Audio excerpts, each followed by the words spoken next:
Ayan mga idol, nandito naman tayo para magbigay ng konting kaalaman sa mga baguhan na mga driver o mga nag-uumpisa pa lang para dagdag kaalaman nyo mga idol. For today's video, for today's vlog mga idol. Ayan, ngayon tuturuan ko yung mga idol. Ito simple lang ito mga idol. Ito kadakalan to nangyayari sa mga kapwa natin mga truck driver kapag gumagamit silang ilaw, nabubulol na pati tayo. Kapag sila ay napupundihan, napusunog yung fuse, mayroon dyan solusyon mga idol. Kapag wala kayong mabili dahil nasa alanganin kayong lugar, nasa bundok kayo o nasaan kayong lugar na wala kayong mapagbilihan ng inyong items of fuse, ganito lang idol ang gagawin nyo. Halimbawa nasa daan kayo, napundi ang inyong fuse, mayroong solusyon dyan. Ito po ay para sa mga baguhan lang po dahil alam ko po ay maraming gumagawa nito, hindi lang po ako, sa mga kadamihan ng mga driver. Ito po ay pundi po to. Ito po, maaaring paganahin pa po to mga idol. Kung alam nyo ang paraan para paganahin ang fuse. Ano po? Kasi meron po akong nakilala isang driver. Hindi niya daw alam kung anong gagawin niya dahil napundi, wala siyang ilaw. Ngayon, chinik ko yung niya, yung fuse niya, pundi.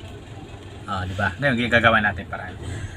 Ngayon, mga idol, maghanap lang kayo ng hibla ng wire. Ito, ganito lang po mga idol Estimatein yung mga idol na kayang lusawin o kailangan masunog ito. Kapag mayroon diferensya yung linya ng wiring nyo, kailangan masusunog po to, puputok to. Kasi pag hindi po to na sunog, ang kalalabasan niya mga idol, masusunog ang wiring nyo kung saan siya nakadikit na parte, kung saan siyang bakal. Ang gagawin nyo, kumuha kayo kung gaano kahaba, kung mahaba, ganito kahaba, kahit isa lang kunin nyo, pero pag ganito kasi, dalawang mga idol kunin nyo.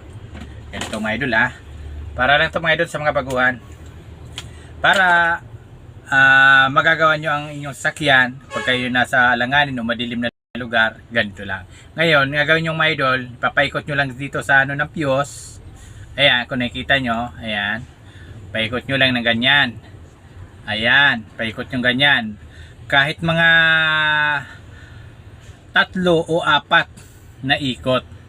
Ayan, ganyan mga idol Ayan, 3 o 4. Basta kayang putukin pag nagkaroon ng diferensya ang inyong wiring. Mga idol.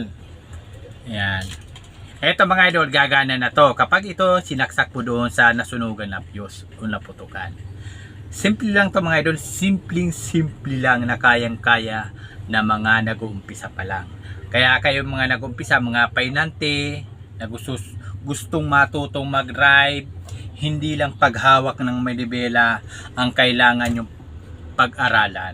Pag-aralan nyo lahat ng mga dyan sa truck, kung anong pwedeng, diba, ganito, napundi ang ilaw, pagtanggal ng ilaw, pag maintenance, pag lahat ng bagay na kaya na ginagawa ng mga kadakalan na driver.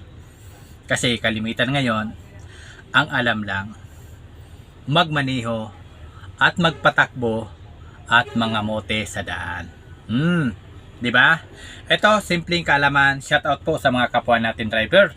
Lalong-lalo na sa mga malalayong mga biyahe, Luzon, Visayas, Mindanao. Ingat mga idol. Simpleng kaalaman sa mga baguhan at mag-aaral pa lang.